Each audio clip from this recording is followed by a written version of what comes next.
Ayan guys, for today's video, kumonta ako ng gagawa ng TV natin. Kasi ayun yung kauna-unahan kong TV na binili. So, ito si Kuya ginagawa niya, inumpisa niya na. Tignan natin.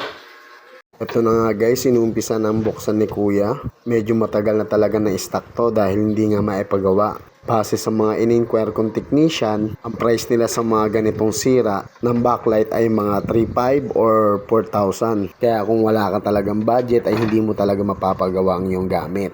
Kaya nga minsan mas gusto ko mag-DIY lalo na pagkaya ko naman. Pero katulad nga nitong TV, medyo mabusisi at maselan. Sa pagbubukas pa nga lang nito ay kailangan mo maging maingat. Dahil baka imbis na backlight lang ang sira ay dumami pa. Ang presyo lang talaga nito sir, nasa 3K, 3 plus. Kaya hindi nga ako gumawa nung una sa mga ibang inquire ko. Kasi isip ko, Kasi kung Mataas ko talaga na. Pero Oo. siya talaga siya nag-ano kahit dun sa gilbit. Siya talaga. basta pag ng sa garage sir, hindi ako nagtataas ng presyo. Pero pag nagpapas na ako, yun. kasi meron na rin kaming kausap, si Mrs. May kausap na siya. Karen? Pura yun, sabi ko kung Na may kausap na siya na tiga Marilao naman. Ayun, ang presyo niya rin sa akin is 2,500. Ayun ang niya. Kaso nga, inisip ko masyadong malayo. Malayo nga po. Kaya rin ako. Kaya nung nag-search ako kanina, ay sabi ko ito makita kong ganun, tiga lang to, tiga Dito. yung una hindi nakalagay, hindi ko nakita yung niya, yung lugar niya. Kaya nung tinanong ko kung saan siya, big deal, malapit-lapit na ako yun, sabi kong ganun. Kaya siya na lang inano ko talaga. Kasi hindi talaga ako gumugo doon sa iba. Ako. Inisip ko kasi, siyempre, yung presyo, unang-una, yun nga lang talaga, inaantay ko na medyo mayroon akong makuhang talaga medyo mababa. Kahit sino. Budget lang kasi siyempre ang natin, lalo na ngayon, ang mamahalan ng bayarin ngayon.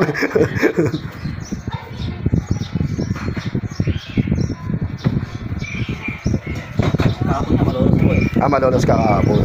Ay, doon na mamasahe lang kayo. Namamasahe kasi nagkataon-taon na wala yung pera. Ah, Nagkahirap-hirap na rin tayo. mm. Darating kasi talaga sa buhay ko. Oh, yun nga. So, nakita ko siya, nakita ko may nag-post na looking, sabi niya. Tapos ang budget niya nga gano'n. Sabi ko, as nag-search ako, tinignan ko, baka ito si Kuya, baka ako medyo mura lang, affordable lang ako yung presyo, yun. Pinakamura na yung bigay. Depende na talaga sa lugar, no? O kaya hindi rin ako kumakagat doon sa medyo malayo, baka Hindi po mahirap kasi din eh. Avenue po siya. Ano ba ginawa mo? 800 na lang po sila niya sir eh. Oo. Sa may Quezon City, 800. Sinata lang din po talaga Oo. kasi kailangan. Bagay. So maganda na rin na Malay mo. Kaya po, yung lagi sinasabi sa kanya na syempre kung sino pinakamababa. Mm. Kasi bidding ho yan eh. Videoan ko Kuya. Malay mo, pag pinost ko sa page ko, dito ba may mga magano rito, di ikaw na makontak.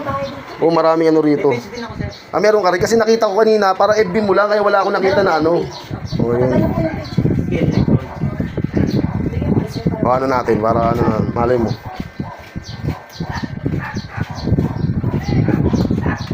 Kasi ito yung unang TV na nabili, kaya sabi ko, sentimental value. Nung time na yun, magkano ang halaga nito? Ano ba tatak yan? TCL. Unang smart TV to 2017. Oo, ngayon bitawan. Magkano price niya? 25 something. Yung 25 ngayon, 55 na, di ba? Kaya sabi ko, sayang naman. Sabi ko, is, ipon na lang tayo ng Sabi ko, kaso nakakahinayang din yung gamit mo.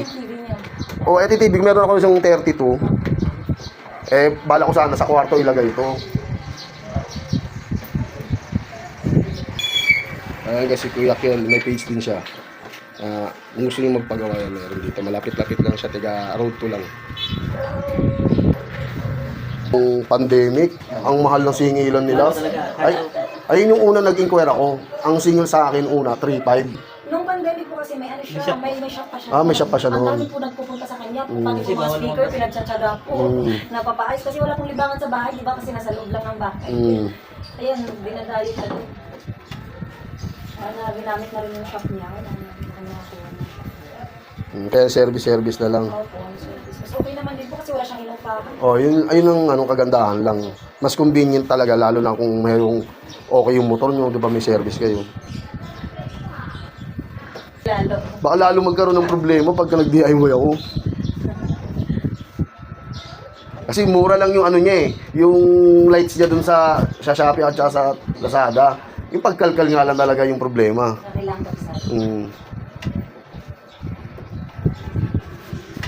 ingatan namin pag LCD. Yung pagbaklas talaga, no? Sensitive kasi LCD.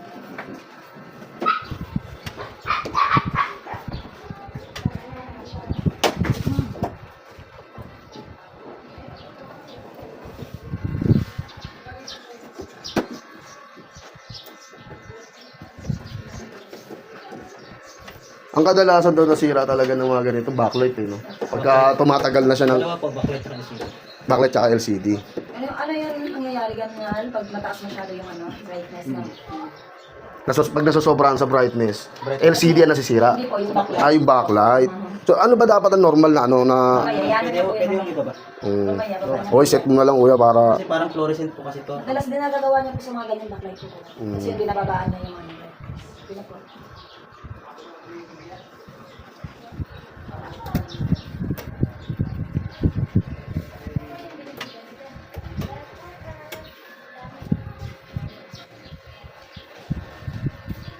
So, ibig sabihin, hindi lang TV ang ginagawa mo kuya. Pati cellphone.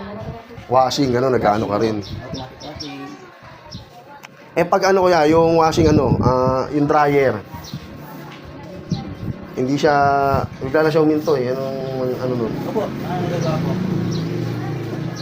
Sir, saan po natin pwede? Dito na lang sa loob.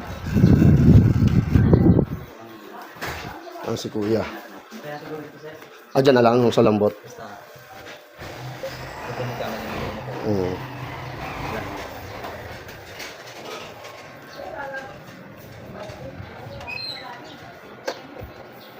Alikabok na rin talaga. Oh.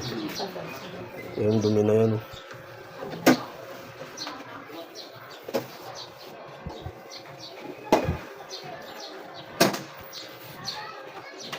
Sa washing naman ko yung magkano ganun pag sa dryer. Depende sir, kung silipin sir po sir. Silipin mo nga rin yung yung washing ko.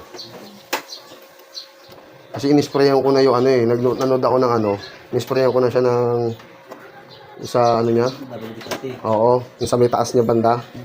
Hindi ko pa rin na baka inisip ko kung papalitan yun o Pero mas maganda, check na lang.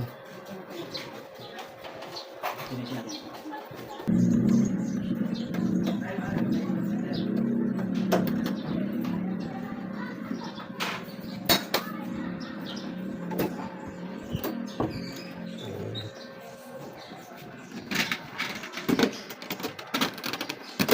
Ang pagbaklas talaga mabusisi, no? Dito na lang din.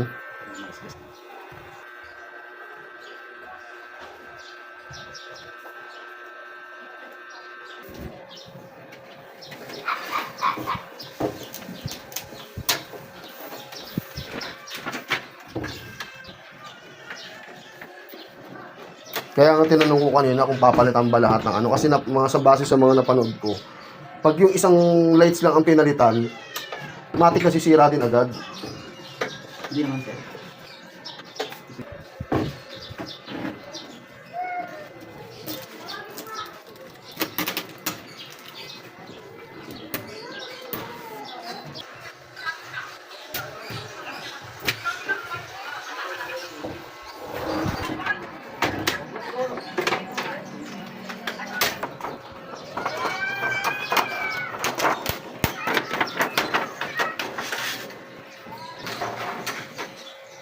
Para siyang karton, no? Plastic. Ayan guys, makikita nyo rito, chinecheck ni kuya yung backlight niya kung ilan ba talaga yung napunde. Sa pagkakataon nito, makikita nyo, ang dami talagang hindi na umiilaw. Kaya talagang obligadong palitan na lahat. At sa kasamaang palad nga mga papsi, nagkamali tayo ng sinabi kay kuya about sa size or inch ng TV. Kaya yung nadala nilang pyesa ay mali. At bali ang nangyari, umorder na lang kami online. Then after 3 days, dumating ang aming in-order. Kaya medyo natagalan din na ikabit itong pyesa. Pero ang usapan nga namin ni kuya, once na dumating na yung pyesa, ay i-chat ko na kagad siya. At ganitong pyesa na nga lang ang in-order namin mga papsi. Dahil kung same lang din dun sa tinanggal, ay medyo pricey. Kaya sabi ni kuya, ganito lang ang orderin para medyo makamura. Tatagal naman daw ito at dahil brand new ang pyesa. Kaya wag daw ako mag-alala. Pagkakataong ito ay winawiringan na ni kuya. Dahil iba nga ito dun sa original na pyesa. Ang pagkakaiba nun ay isasalpak mo na lang talaga yon. At dito sa in-order namin ay wawiringan mo pa talaga. Kaya kung sakali mag-DIY ako dito ako talaga mahihirapan. Mahina pa naman ako pagdating dito sa hinangan. So ayun na nga, medyo excited na ako na magawa talaga itong TV namin.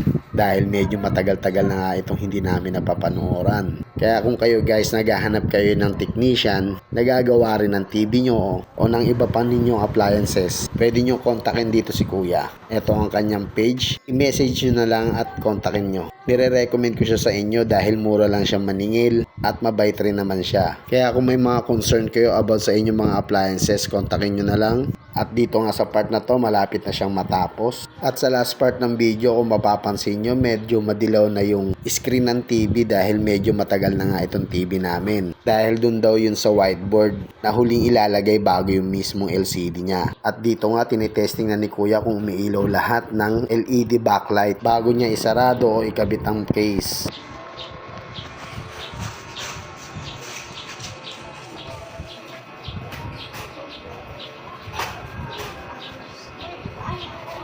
At yun nga, goods na lahat.